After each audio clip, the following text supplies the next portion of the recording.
मैंने 9 लाख, फिर 5 लाख, फिर 5 लाख, फिर 11 लाख, इस तरह से करते करते 40 लाख को पूरा किया। तो जिस दिन मैंने ये पूरा पेमेंट ट्रांसफ़र कर दिया तो मेरे दिमाग की घंटी बज गई। 150 प्लस मेंबर्स थे उसके अंदर। मैंने कॉल करना चालू किया, एक कॉल किया, दूसरा कॉल किया, तीसरा कॉल किया, 50 की 50 लोग की नंबर ही एक्टिवेट नहीं है। मेरी हालत ख़राब हो गई। मुझे कंफर्म हो चुका था कि मेरे साथ हो चुका है गेम। अब क्वेश्चन ये आता है कि वो पैसा आपका नहीं था, आप दोगे कहाँ से?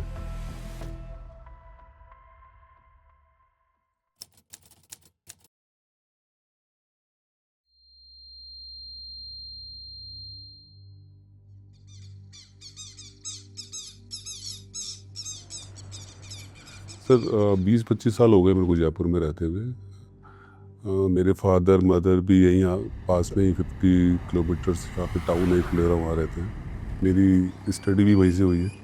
उसके बाद मैं एमबीए करने आया जयपुर। मैंने आई डन एमबीए इन 2009। उसके बाद मेरा एक सिंपल प्लेसमेंट हो गया कंपनी के अंदर। मैं सेल्स में था। अभी 2022 के अंदर ही मैंने अपनी जॉब क्विट करके अपना खुद का बिजनेस स्टार्टअप चालू किया। डिस्ट्रीब्यूशन हाउस मैंने खोला। इनवाइल मेरा बहुत पहले से ही थोड़ा सा शौक रहा है कि ट्रेड करने का, तो थोड़ा बहुत मैं अपने ट्रेडिंग का कंटिन्यू करता रहता हूँ साथ में अपने बिजनेस के साथ में। तो इसी दौरान सितंबर 2025 में मेरे पास ऐसे ही मैं सर्च आउट कर रहा था गूगल के ऊपर कि कौन सा शेयर लेना चाहिए, कौन सा शेयर नहीं लेना चाहिए, किस में ग्रोथ आएगी। तो मैं देख रहा तो उसी टाइम पे एक लिंक मेरे को मिला, इसी ट्रेडिंग से रिलेटेड वो लिंक था। तो मैंने कहा चलो ठीक है, मैंने उसको क्लिक किया। तो उसके थ्रू मैं एक व्हाट्सएप ग्रुप पे ऐड हुआ जो लगभग 150 लोगों से ऊपर का था। मैं उसको विजिट कर रहा था कि उसमें क्या चल रहा है। तो उसमें 2 4 5 6 लगभग ऐसे लोग थे जो एडमिन टाइप के थे। कोई प्रोफेसर थे साउथ के अंदर, मंडलम। तो देखा तो वो गूगल पे उसका फॉर्मर प्रेसिडेंट था वो आदमी जिसने ये कंपनी स्टार्ट की। तो मैंने सारा सर्च आउट किया गूगल के ऊपर कि वो कब से कब तक उसके अंदर काम कर रहे थे, कब से कब तक क्या कर रहे थे। उसके बाद फिर उस ग्रुप के ऊपर डेली टॉक्स होने लगी टिप्स को लेके कि कौन कौन से शेयर का क्या स्टेटस चल रहा है। तो बाकायदा उन्होंने एक डेटा मेंटेन कर रखा था कि जिसके अंदर शेयर्स के नाम और वो कौन सी रेट को वो लोग उसको टिप कर रहे हैं और उसके बाद वो कितनी % ग्रोथ पे चल रहा है। फिर मैंने उन शेयर्स को देखा स्टॉक मार्केट में जाके डीमैट अकाउंट में, तो वो सही था। मतलब इतने % ग्रोथ में वो थे। अगर उनकी पास्ट 1 वीक का या 1 मंथ का हम ट्रेंड देखें उन स्टॉक्स का तो वो दिख रहा था। तो वहाँ पर आपको एक ट्रस्ट बिल्ड हुआ कि यार अगर कोई आपको कुछ सजेस्ट कर रहा है और वो लग रहा है तो दैट मीन्स कुछ ना कुछ उसके पीछे रिसर्च है। तो मैं रोज डेली उसको ऑब्जर्व कर रहा था। उनके सजेशंस के ऊपर मैंने कुछ स्टॉक लिए अपने डीमैट अकाउंट के अंदर। तो मुझे प्रॉफिट्स हुए, प्रॉफिट्स की शेयरिंग हुई कि उन्होंने मेरे से पूछा कि आपने जो हमने टिप्स आपको दिए उस पर आपने कितना प्रॉफिट शेयर मतलब अर्न किया। तो वो भी हमारे डिस्कशन हुआ। जो एडमिन थे उसकी वो एक गर्ल थी, नवीद नवीद ऐसे कुछ नाम था, एन से उसका स्टार्ट था नाम। उसकी मेरी 1-on-1 टॉक होती थी, व्हाट्सएप पे चैट भी होती थी और कॉल भी होती थी। इट वॉज चीज़ें डेवलप हो रही थी डे बाय डे।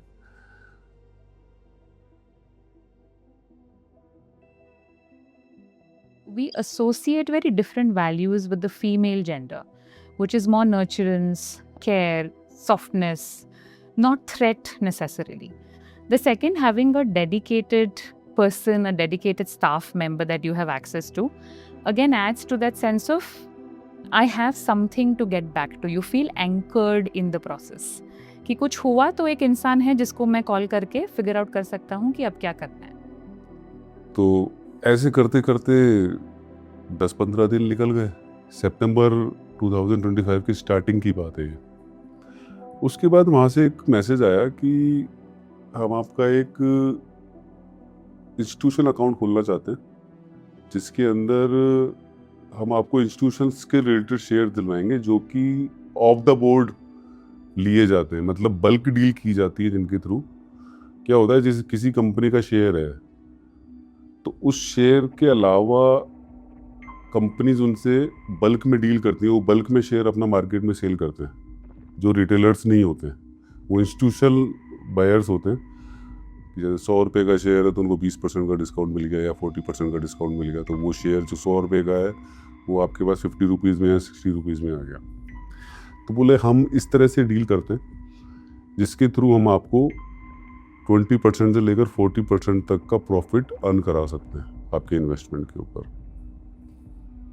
तो उसको भी मैंने समझा, मैंने कहा इसकी रियलिटी क्या है। उसके लिए मैंने गूगल पे किया तो ऐसी बैंक होती है। इंस्टीट्यूशनल अकाउंट खोल दिया उन लोगों ने मेरा, जिसका कोई चार्ज नहीं है। लेकिन सपोज करिए जैसे आपने अगर 20% का प्रॉफिट अर्न किया तो उसका 20% हम लेंगे आपसे, लेकिन वो भी 1,20,000 के बाद। मतलब टोटल प्रॉफिट आपका क्रॉस कर जाएगा 1,20,000, उसके बाद जो प्रॉफिट आप अर्न करेंगे उसका 20% हम आपसे लेंगे। उन्होंने बाकायदा सेबी से रजिस्टर्ड एक लाइसेंस नंबर भी शेयर किया कि हम लोग सेबी से रजिस्टर्ड है। एक अच्छा खासा ट्रस्ट बिल्ड हो चुका था। जब तक 15 तारीख के बाद वो एप्लीकेशन मेरे पास आई थी कि एप्पल की एप्लीकेशन है कोरा नाम से। मैंने ये क्वेश्चन किया था उनसे कि मैम ये जो एप्लीकेशन आप डाउनलोड करवा रहे हो ये तो नहीं है, इसमें तो कुछ और नाम आ रहा है, क्योंकि की एप्लीकेशन मैंने देख ली थी पहले ही। तो उन्होंने बोला कि सर ये इंस्टीट्यूशनल के जो हम लोग बायर्स होते हैं उनकी अलग सेपरेट एक एप्लीकेशन चलती है, मतलब वहाँ तो ये पॉसिबल ही नहीं है 10, 15, 20, 25% का रिटर्न आपके इन्वेस्टमेंट के ऊपर कहीं नहीं मिलता।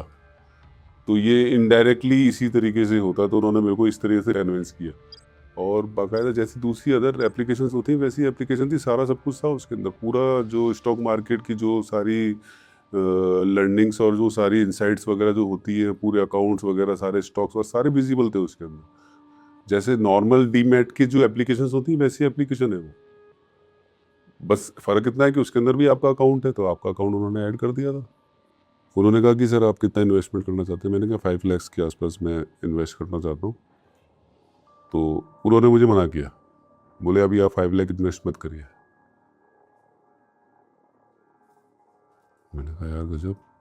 बोले आप अभी 1 लाख इन्वेस्ट करिए, उस पे आप रिटर्न देखिए पहले।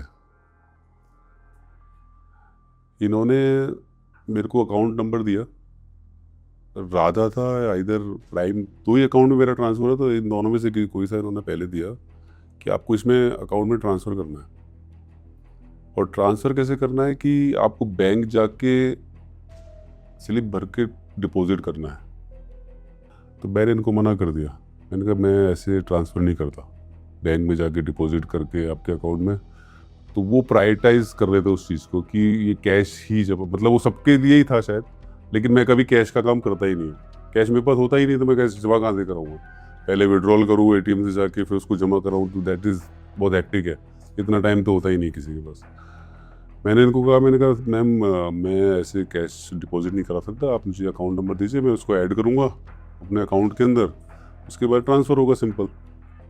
बोले ठीक है सर, आपकी मर्ज़ी है, बाकी हम तो यही चाहेंगे कि आप कैश डिपॉजिट करते तो ज़्यादा हमारे लिए कन्वीनियंट रहता। मैंने कहा नहीं मैम वो तो नहीं हो पाएगा। बोले ठीक है। तो उन्होंने मेरे को एक अकाउंट नंबर दे दिया।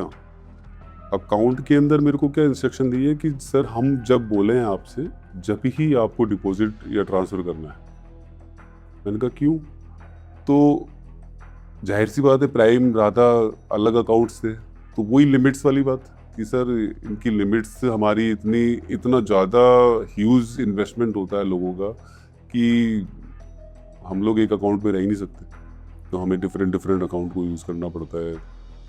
वो लिमिट क्रॉस होने के बाद फिर वो अमाउंट उस पर हम लोग डिपॉजिट नहीं करवा पाते। मैंने कहा ठीक है। तो मैंने 1 लाख रुपए इन्वेस्ट किए। 1 लाख के ऊपर मेरे को 10-15 हज़ार रुपये के आसपास का रिटर्न आया, वो क्रेडिट हो गया। फिर 2 लाख रुपए इन्वेस्ट किए, फिर लगभग 30-35 हज़ार रुपये के आसपास का रिटर्न आया, उन्होंने क्रेडिट कर दिया। क्या हुआ फिर ट्विस्ट, मैंने उनसे बिना पूछे 5 लाख रुपए का ट्रांसफर दे दिया पुराने वाले अकाउंट में। उनका तुरंत रिप्लाई आया कि सर ये आपने किससे पूछ के किया, हमने तो आपको बोला ही नहीं था ट्रांसफर करने के लिए इस अकाउंट के अंदर। मेरी हालत खराब हो गई। मैंने कहा मैम अब मैं क्या करूं? बोले चलिए हम कुछ करते हैं आपके लिए। मैंने कहा करिए। उन्होंने वो 5 लाख रुपए मेरे अकाउंट के अंदर जो एप्पल की एप्लीकेशन है उसमें आपके क्रेडिट कर दिए। मतलब बोले सर हमने आपने जो ट्रांसफ़र किया था वो आपके अकाउंट के अंदर डाल दिया, वो आप देख सकते हैं, आप चेक कर सकते हैं। मैंने चेक किया एप्लीकेशन में जाके तो वो विजिबल था। फिर उन्होंने एक और चीज़ की कि आप एनी टाइम कभी भी विड्रॉल कर सकते हैं। तो मैंने विड्रॉल करके देखा 50,000 का विद इन अ मिनट, बहुत टाइम भी नहीं कहेंगे उसको, विद इन मतलब 5 to 10 मिनट्स के अंदर आपके अकाउंट के अंदर क्रेडिट का मैसेज आ गया, 50,000 क्रेडिटेड। वहाँ से इंस्ट्रक्शन आते थे कि आपको ये परचेज करना है, वो उसी एप्लीकेशन के अंदर। मतलब आज आपने स्टॉक खरीदा, कल उसको बेचना है, return next day. The point is, it happened in a series of such activities where the earlier activities led to a very clear reward. All the earlier activities were verifiable with real time data.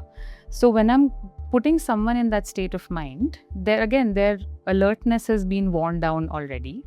We also, unfortunately, live with a bit of an illusion of invulnerability, is what we call it in psychology, which is sort of like a wiring all of us carry that this won't happen to me. Things go wrong with the next person. They happen to a neighbor, to a relative, to a friend, but not to me. And then by that time, what sounds unrealistic, you're less likely to see it as a threat, essentially. You may see it as an anomaly and still be carried away potentially with the temptation of making that money. उन्होंने क्या slab बना रखे थे कि इतने stock लेंगे तो इतना प्रॉफिट, 15 लाख का एक स्लैब है, फिर 25 लाख का एक स्लैब है और एक 40 लाख का एक स्लैब है। 15 लाख पे 10% का रिटर्न है, 25 लाख पे 20% का है, 40 लाख पे 35% का रिटर्न है। तो मैंने लास्ट वाला स्लैब चुना, हायर स्लैब। तो मैंने 9 लाख, फिर 5 लाख, फिर 5 लाख, फिर 11 लाख, इस तरह से करते करते 3 या 4 दिन, 22 तारीख से लेकर 26 तारीख तक 40 lakhs को पूरा किया। When the slabs are offered, what you're doing basically is you're flipping the entire narrative and putting the agency on the person. हमको जैसे ही forced feel होता है तो हम defensive होते हैं. So if I tell you that the only thing you can do right now is sit and wait for an hour while I finish my work, then that might cause irritation. But if I were to say 1 घंटा तो wait करना है, जाके या तो चाय P low, या तो बुक पढ़ लो, या मोबाइल पे वीडियोस देख लो. You choose what you want to do.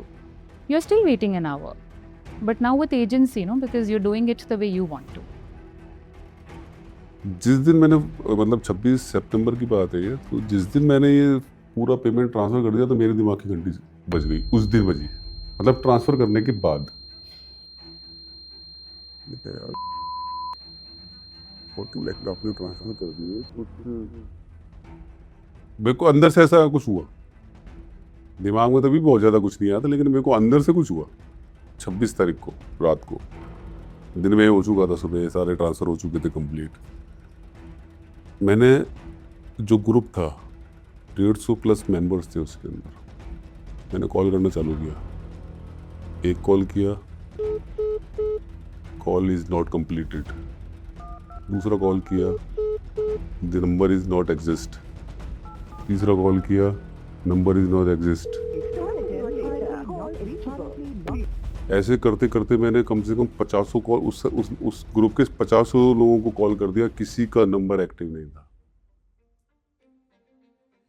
26 तारीख की रात को मैंने जब ये काम किया, मेरे को समझ में आ चुका था कि मेरे साथ फ्रॉड हो चुका है, क्योंकि ऐसा नहीं हो सकता कि ग्रुप के अंदर 50 लोग को आप कॉल कर रहे हो और 50 की 50 लोग की नंबर ही एक्टिवेट नहीं है।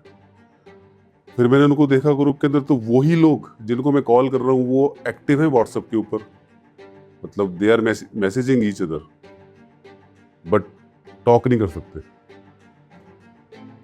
व्हाट्सएप कॉल किया, व्हाट्सएप कॉल हो रहा था, तो व्हाट्सएप कॉल पे कोई रेस्पॉन्स ही नहीं किया। 2-3 लोगों ने रेस्पॉन्स किया, फ़ोन उठाया कि मैं अभी किसी शादी में आया हुआ हूँ, मैं अभी आपको 1 घंटे बाद कॉल करता हूँ या कल सुबह कॉल करता हूँ। एक आध से बात भी हुई तो वो बोले कि नहीं कोई दिक्कत नहीं है, मैंने भी इन्वेस्ट कर रखा है और बहुत अच्छा रिटर्न आ रहा है। और वो जो लड़की थी उसका नाम लेके बोले बहुत अच्छी लड़की है वो और कोई दिक्कत ही नहीं है। फिर मैंने कॉल किए सुबह अगले दिन 27 को, 1-2 लोग मेरे जैसे मिले but they were not invested any money.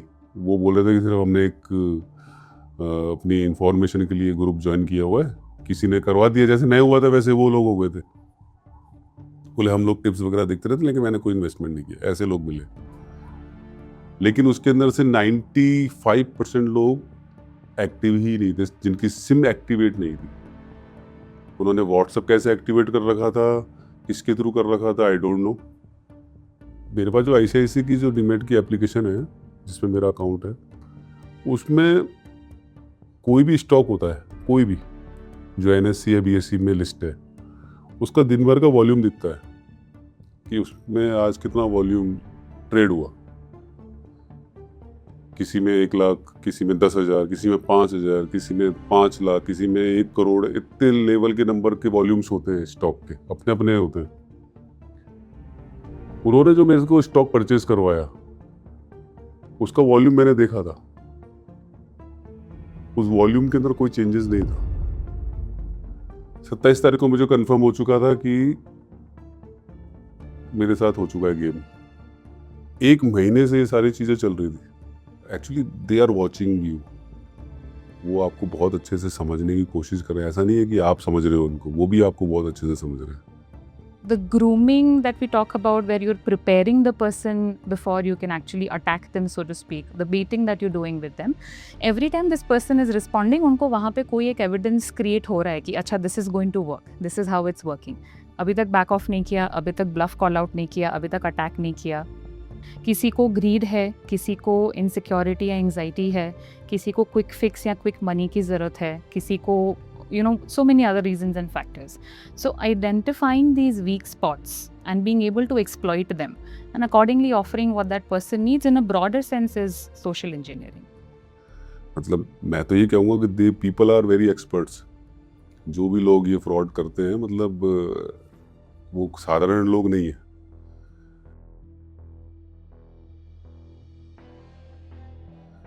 In scammers में कोई एक मास्टरमाइंड होता है जो दूसरे तरह के लोगों को एम्प्लॉय करता है।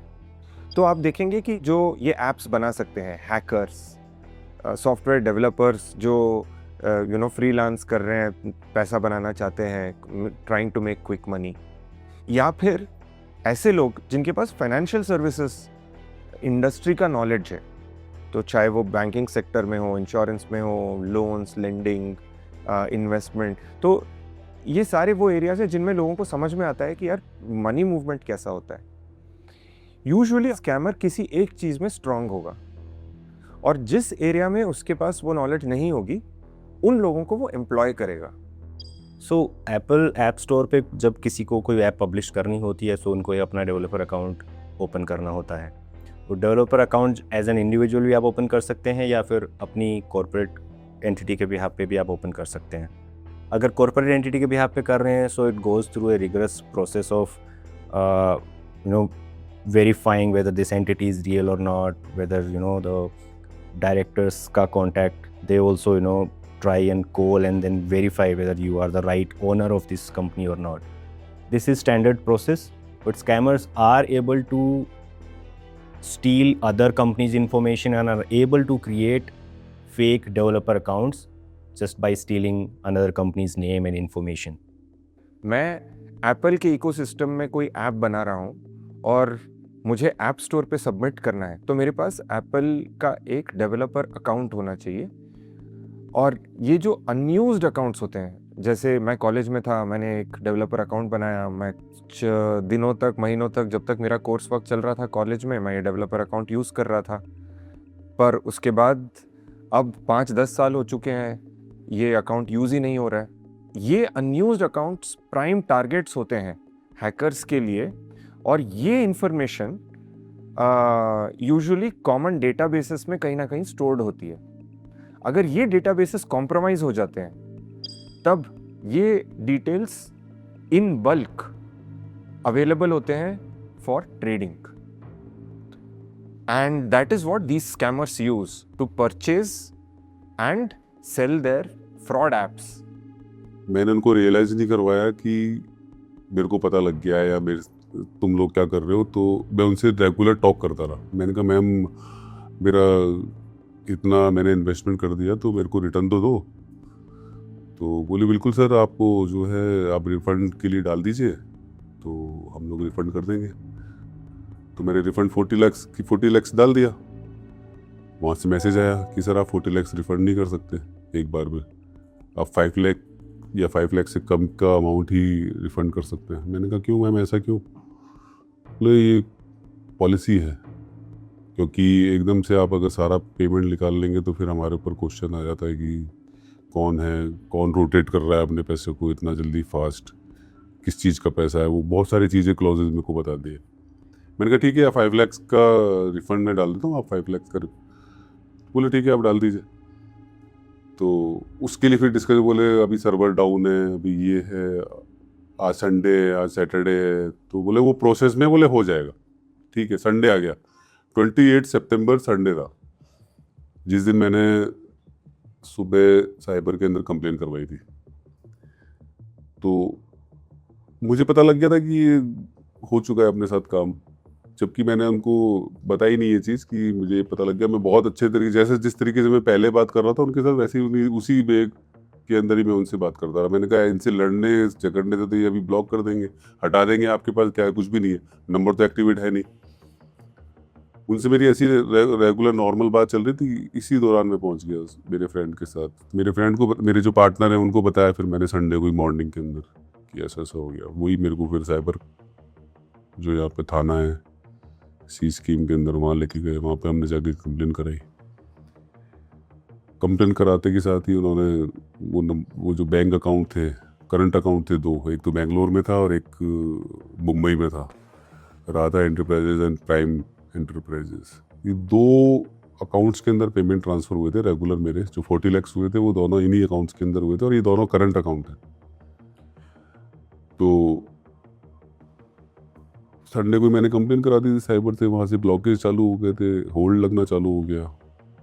1800, 100, 500, 900, 2200, 3000, एक लीन लगा था, होल्ड लगा था 1,96,000 का एक्सिस बैंक का, जो सबसे बड़ा अमाउंट था। टोटल जो अमाउंट मेरे को होल्ड किया साइबर ने मेरे लिए 5 लाख समथिंग का था, 5.25 साढ़े 5 लाख के आसपास जो उन्होंने मेरे लिए होल्ड किया।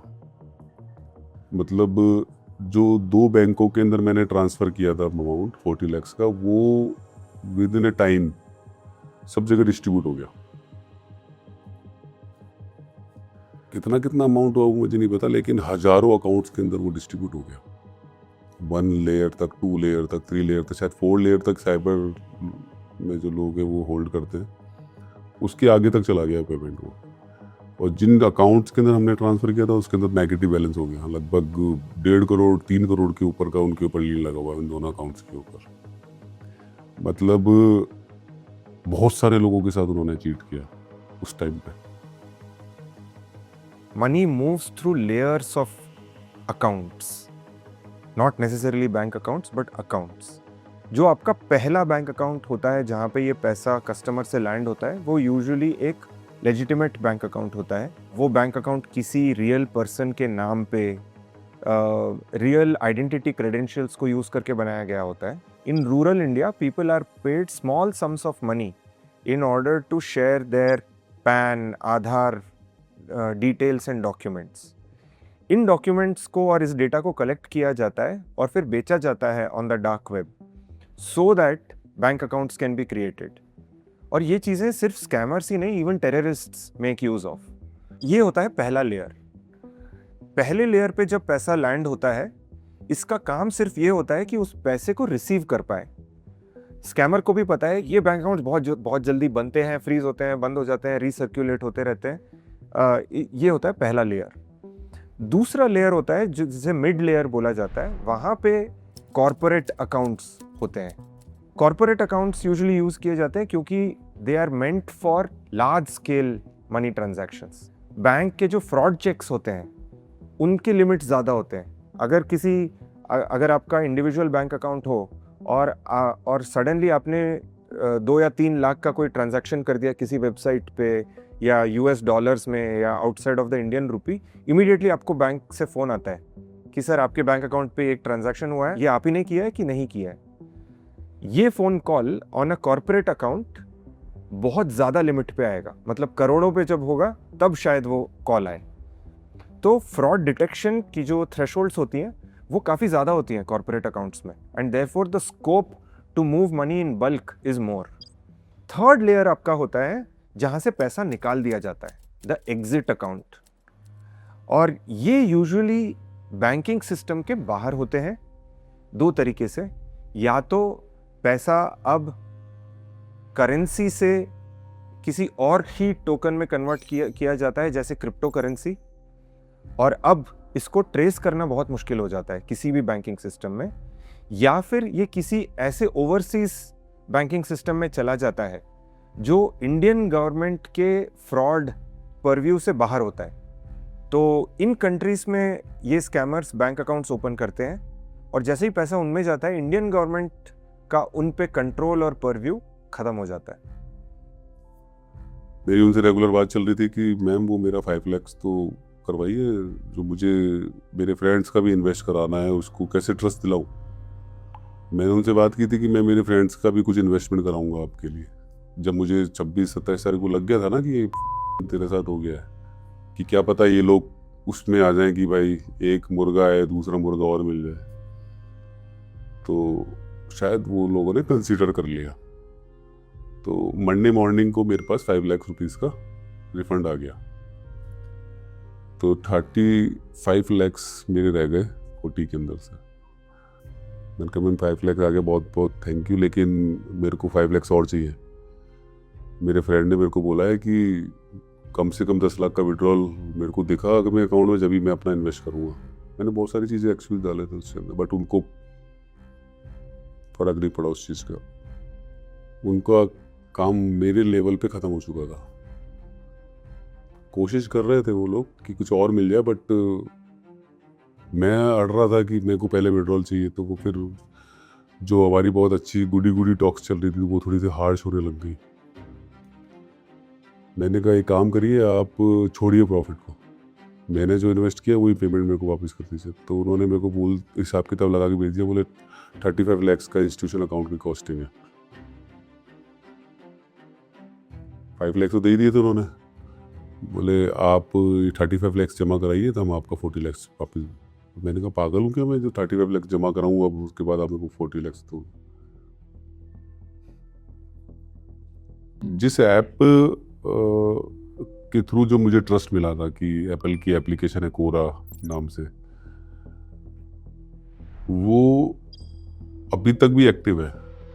मैंने रिव्यू डाला था उसके ऊपर, और इनफैक्ट एप्पल को भी मैंने फीडबैक दिया था उसके लिए, बट आज तक भी एप्पल की तरफ से कोई रिप्लाई आया नहीं उस चीज़ को लेकर। लेकिन मेरे को ऐसा कहीं ना कहीं फील होता है कि एप्पल जैसी कंपनी के अंदर कोई एप्लीकेशन बनी फ्रॉड के लिए, तो वो कहीं ना कहीं एप्पल भी इसके लिए रेस्पॉन्सिबल है। तो एप्पल को इसके लिए कुछ करना चाहिए।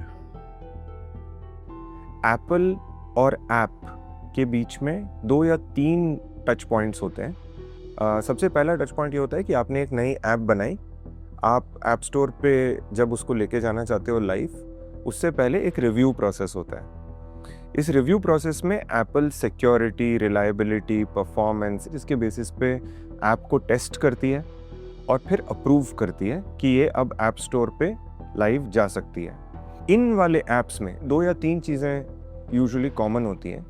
पहला ये कि रिव्यू टाइम पे जो ऐप सबमिट होती है उसमें फ्रॉड वाली फंक्शनैलिटी लाइव नहीं होती है। वो ऐप सबमिट हुई होगी as a mathematical calculator, as an educational app, तो ना ही उस ऐप के डिस्क्रिप्शन में, टाइटल में, लोगो में या उसकी फंक्शनैलिटी में कहीं भी मनी ट्रांसफ़र, ट्रेडिंग, इसका कोई जिक्र हुआ होगा एट द रिव्यू टाइम। मतलब ऐप स्टोर पे जब आपका ऐप लाइव चला जाता है और यूज़र डाउनलोड करता है, उसके बाद जो स्कैमर होते हैं वो इन फंक्शनैलिटीज़ को एनेबल कर देते हैं on the app. Users complain कर सकते हैं कि इस ऐप को टेक डाउन करो। एप्पल उन कंप्लेंट्स के बेसिस पे ऐप की फिर से टेस्टिंग होती है, उन कंप्लेंट्स के बेसिस पे ऐप सस्पेंड हो जाता है। टेस्टिंग के बाद अगर सब कुछ ठीक है तो ऐप वापस आ जाता है। और कंप्लेंट का मैकेनिज्म भी ये होता है कि इट्स अ डेमोक्रेटिक प्रोसेस। अगर 3 लोगों ने कंप्लेन किया पर अगर 10 लोगों ने बोला कि ये ऐप अच्छा है, Apple takes into consideration both of those things, क्योंकि lot of times people try to take down apps forcibly. तो there is a second part of it जिसकी वजह से Apple has to be fair, which means that अगर एक fraudulent app जा चुका है रिव्यू फेज के बाद, वो कुछ टाइम तक लाइव रहेगा और उसके बाद a certain percentage of these apps जहाँ पे प्रॉब्लम पता चलता है उनका टेक डाउन हो जाता है, बट उस टाइम तक फ्रॉड चलता है। और जैसे ही ये फ्रॉड पता चलता है एप्पल को और एप्पल टेक डाउन करती है, ये लोग इसी तरह का ऐप फिर से रीसबमिट करते हैं। 40 lakhs के तो मैंने इन्वेस्ट किया ही था, तो 5 lakhs तो उन्होंने दे ही दिया था, रिफंड हो गया था, 35 lakhs रह गया। 35 lakhs के अंदर भी जो साइबर ने जो होल्ड किया अमाउंट बैंक्स के अंदर, वो 5.5 लाख के आसपास किया था। कोर्ट ऑर्डर देने के बाद उन्होंने बैंक्स को, जितने भी बैंक्स इन्वॉल्व थे इनके अंदर, उनको सबको मेल डाल दी उस बैंक कोर्ट ऑर्डर के साथ। उसके अंदर से 1,30,000 40,000 के आसपास उन्होंने अभी तक रिफंड किया है। अभी भी 4 लाख के आसपास अभी भी कुछ हुआ नहीं है। रिमाइंडर देते हैं, कभी फीडबैक देते हैं, कभी क्या, कभी किसी से बात करते हैं, कभी किसी से बात करते हैं, कभी RBI में लेटर देते हैं। अभी तक कुछ सेटिस्फैक्ट्री कुछ, इवन हम ये सोच रहे थे कि चलो ठीक है 5.5 लाख होल्ड हुआ तो 5.5 लाख तो मिल जाता, वो 5.5 लाख भी नहीं मिल रहा है। और मेरे को तो शायद उसकी उम्मीद भी नहीं है, क्योंकि एक अमाउंट जो सबसे बड़ा होल्ड है 1,96,000 का, उनसे मेरी बात हुई बैंक से, बैंक में जो ब्रांच में, जिस ब्रांच में वो है, उन्होंने कहा कि वो अकाउंट पे 1.5 करोड़ का लील लगा हुआ है माइनस, जिसमें 1,96,000 मेरा होल्ड है।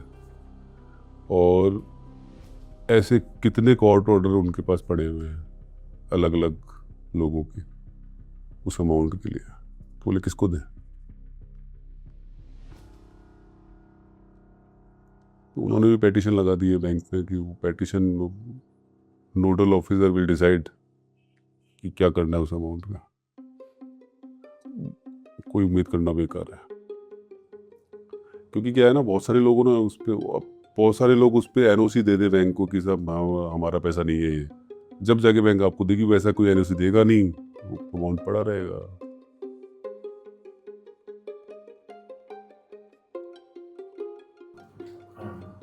आपने कोर्ट ऑर्डर वगैरह के लिए लॉयर्स से बात करी? उसकी फीस लगी 25,000। तो 1,40,000 जो मिला है उसमें से ये 25,000 ये भी चला गया। तो कुल मिला के लॉस ही लॉस है। जो आपने गलती की है वो आपको भुगतनी पड़ेगी। अगर मैं ये चीज़ शेयर करता, मेरे किसी फ्रेंड से शेयर करता है या मेरी फैमिली में किसी से शेयर कर लेता, तो हो सकता है मेरे को कोई रोक लेता। मेरे पार्टनर हैं मेरे साथ ही मेरे बिजनेस के अंदर, वो दिन भर मेरे साथ रहते हैं लगभग ऑफिस में। मैंने उन तक से वो शेयर नहीं की, शायद वो मेरे को रोक लेते। क्योंकि क्या होता है ना कि सेम केसेस आपकी सोसाइटी में हो रहे होते हैं और कोई ना कोई किसी के टच में होता है, उसको पता होता है कि यार ये केस कैसे हुआ था, किस तरह से इसको साइबर से स्कैम हुआ इसके साथ। तो कुछ ना कुछ आपको पॉइंट मिल जाता कहीं ना कहीं से। मैं अगर कुछ शेयर कर देता, कुछ को किसी को कुछ बता देता, तो शायद वो रोक लेते, बोले सेम चीज किसी और के साथ अभी हुई है, रुको, तो शायद मैं रुक जाता। सिचुएशन ऐसी होती है। फॉर सम रीज़न अगर आपके लिए ये विन बहुत ज़रूरी है, फॉर सम रीज़न अगर आपके लिए ये प्रूव करना ज़रूरी है, sort of maybe you come from a different background, maybe the richness was not always a part of your life and experience, maybe being this expert, being this smart educated businessman was not always the identity that you carried, but ab aap wo ho, and somewhere the all of us sort of carry that inner child in us in some capacity, and we still want to do things a certain way. कुछ prove करना है, कुछ दिखाना है. So sometimes what at the face of it sounds like अरे logically तो कैसे नहीं पता चला इनको, कैसे नहीं उन्होंने बोला, sounds a great question. But that's also what in psychology we refer to as hindsight bias. हम सबको खत्म, जब प्रॉब्लम खत्म हो जाती है तो फिर सब बोलते हैं मुझे तो उस टाइम से ही पता चल गया था. If I feel convinced कि मैं अगर सीधे तरह से काम करके day on day routine manage करके I will never reach the point of having 50 lakhs in my account, that can also sometimes trick me up into taking that shorter method or a faster method. एक बार उतना ले लेता हूँ, फिर वापस से hard work कर लेंगे, नॉर्मल लाइफ जी लेंगे. So sometimes it sort of tempts you to reach a position that you wanted to in life with less effort. So how did you manage to invest 50 lakhs into a sir वो जो amount था मेरा खुद का नहीं था, वो bank का अमाउंट था. मैंने अपने बिजनेस के लिए लिमिट सैंक्शन करवाई थी.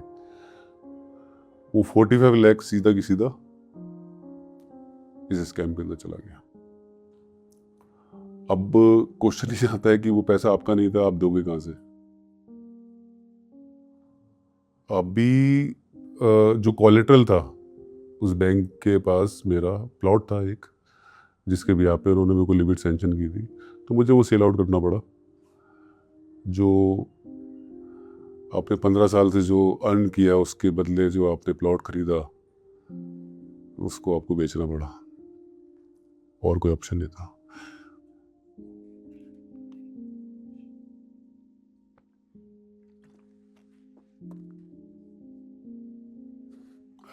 तो बहुत बड़ा सेटबैक है. 15-20 साल आप पीछे चले गए, क्योंकि आप अपने फ्यूचर के लिए कुछ चीज़ें करते हो और सर एकदम से आपको पता लगे कि वो सब कुछ ख़त्म हो गया. अब जिस एज पे आप बैठे हो वहाँ पर जाके आप हैंड टू माउथ हो जाओ तो फिर अब वापस रीस्टार्ट करना उसको वापस बहुत मुश्किल होता है. अब वापस जॉब के लिए नहीं जा सकते. बिजनेस का पैसा आपने कहीं और यूज़ कर दिया तो उसका कहीं ना कहीं इम्पैक्ट बिजनेस के ऊपर भी आएगा. कहीं ना कहीं आपके माइंड में बात चल रही है वही. तो बिजनेस में जो आपका फोकस चाहिए होता है वो फोकस नहीं रहता है, आपका दिमाग कहीं और रहता है. तो वो नुकसान तो हो ही गया.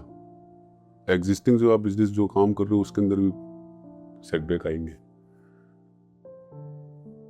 अब धीरे धीरे मैं जैसे जैसे टाइम स्पेंड हो रहा है तो धीरे धीरे वापस रिकवर कर रहा हूँ. आप बहुत ज़्यादा किसी को बता भी नहीं सकते हो ये सब चीज़ें, क्योंकि हो सकता है आपके साथ सामने वो कुछ सिंपैथी दिखा दे. हालांकि आजकल बहुत ज़्यादा किसी को फ़र्क पड़ता नहीं है.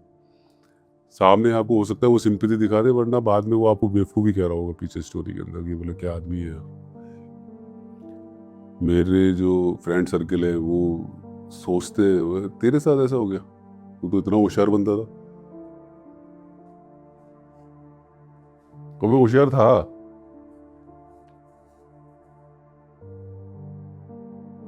मेरा डे न्यूज़पेपर पढ़ के ही स्टार्ट होता है और दिन भर मेरे पास इंस्टाग्राम नहीं चलता, दैनिक भास्कर का ऐप चलता है. अब सोचो वो है ना कि वो अच्छी तरह की सबसे पहले डूबते हैं, ये कह सकते हैं.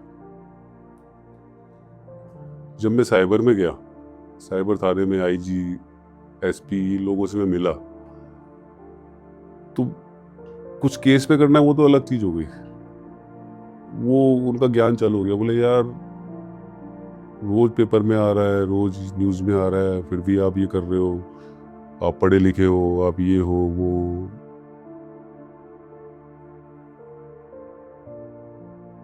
मैं जब गया था वहाँ पे उन दिनों तो रोज का ही जाना आना हो रहा था वहाँ पे. बहुत सारे लोग, अच्छी अच्छी फैमिलीज है, अच्छे अच्छे पैसे वाले लोग वहाँ आ रहे थे. मुझे ऐसा लग रहा था कि यार मैं अकेला नहीं हूँ. बड़े अच्छे अच्छे लोग, अच्छी फैमिलीज, अच्छे बैकग्राउंड से. किसी का 10 लाख चला गया, किसी का 20 लाख चला गया, किसी का 50 लाख चला गया। अलग अलग सबके केसेस अलग अलग थे, बट थे सारे यही साइबर फ्रॉड। किसी के साथ क्या स्टोरी, किसी के साथ क्या स्टोरी। तो क्या बोलोगे उनको आप, वो बेवकूफ है, स्टूपिड है जो फ्रॉड करवा रहे हैं अपने साथ। लास्ट के जो 6 मंथ जो आपके स्पेंड हुए हैं फैमिली के अंदर, बहुत टफ थे। मेरी लाइफ के सबसे टफ टाइम था ये। ऐसा टाइम मैंने मेरी लाइफ में नहीं देखा जो ये टाइम देगा पिछले 6 महीने। तो उस टाइम स्पाम के अंदर जो है आपके दिमाग में बहुत सारे थॉट्स आते हैं, ये बंद कर दो, ये चालू कर दो, इसकी वजह से ऐसा हो गया, उसकी वजह से ऐसा हो गया, क्योंकि आपका मन तो कहीं लग नहीं रहा।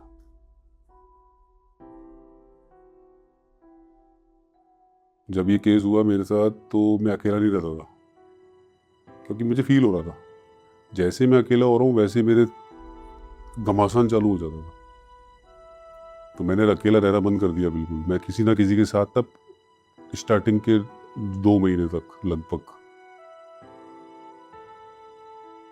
तभी आप मेंटली स्ट्रांग होना भी जरूरी है, क्योंकि कैसे करोगे रिकवरी, या कैसे आपने कंप्लेन करा दी, अब कंप्लेन करा के आप घर तो बैठ नहीं सकते, या आप बिजनेस कर रहे हो तो बिजनेस छोड़ के आप घर तो बैठ नहीं सकते। जो आपके साथ फ्रॉड हो गया या जो इंसिडेंट हो गया, अब ये सोच के कि आप घर बैठ जाओ तो वैसे तो पॉसिबल नहीं है, जिंदगी ये चलानी पड़ेगी। तो स्ट्रांग तो आपको होना पड़ेगा, और स्ट्रांग होने के लिए अकेले स्ट्रांग नहीं हो पाओगे, आपके साथ में होना जरूरी है। तो किसी ना किसी के साथ रहना चाहिए। मैंने जो अपना एक्सपीरियंस लिया इस चीज़ को लेकर, पेरेंट्स ने काफ़ी साथ दिया, मेरे फ्रेंड्स ने काफ़ी साथ दिया, एक मेंटल सपोर्ट दिया कि हो गया जो हो गया, कोई नहीं, वापस आएगा। लेकिन सेटबैक तो सेटबैक होता है, उसमें अब कोई भी कुछ नहीं कर सकता।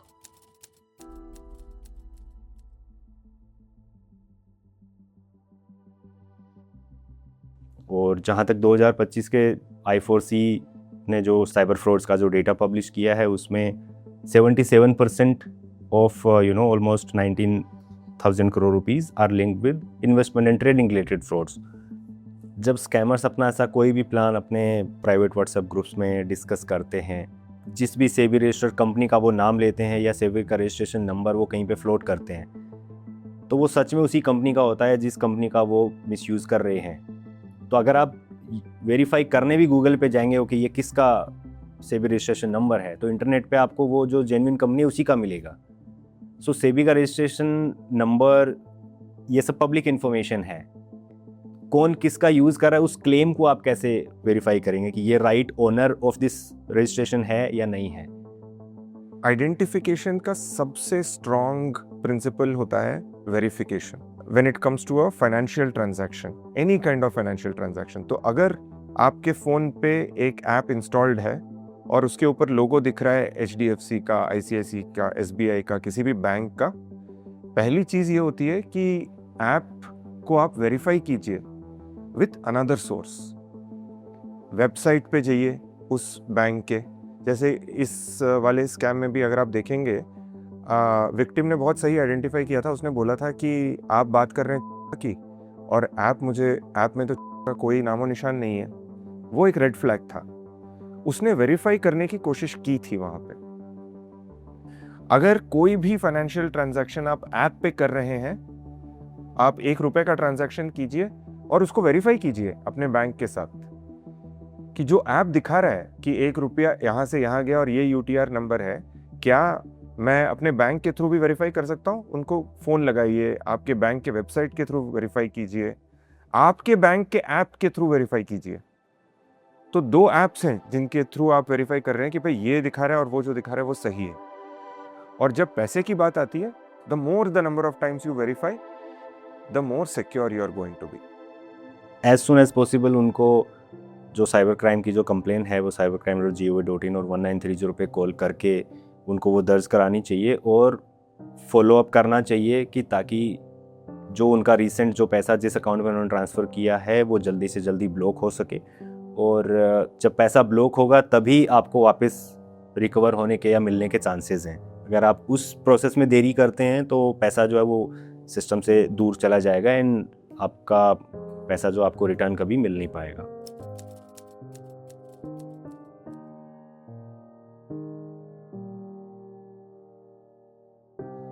There's no dearth of reminders to ensure you always have access to social support. So it's not only to be reserved for a time when you're going through something bad, just generally having a social space, more witnesses to your life, a space to keep talking, sounding things out, I feel is extremely important. क्योंकि ऐसे बहुत सारे situations and मौके हो सकते हैं जहाँ आपको for whatever reason कुछ problem नहीं दिख रहा. But that's always the advantage an objective party carries to your situation. That's always the advantage anybody as an outsider carries to your situation. They can see things you can't. So talking really helps. आदमी की condition कुछ ऐसी होती है कि जब उसको कुछ चाहिए होता है ज़्यादा, उसकी ग्रीड, वहाँ फंसता है आदमी। एक ही वर्ड है। तो मेरा मैसेज तो आपके थ्रू यही है कि लालच नहीं करना चाहिए। वो पुरानी कहावत है ना, बचपन से हम सुनते आ रहे हैं, लालच बुरी बला है। फैक्ट है वो।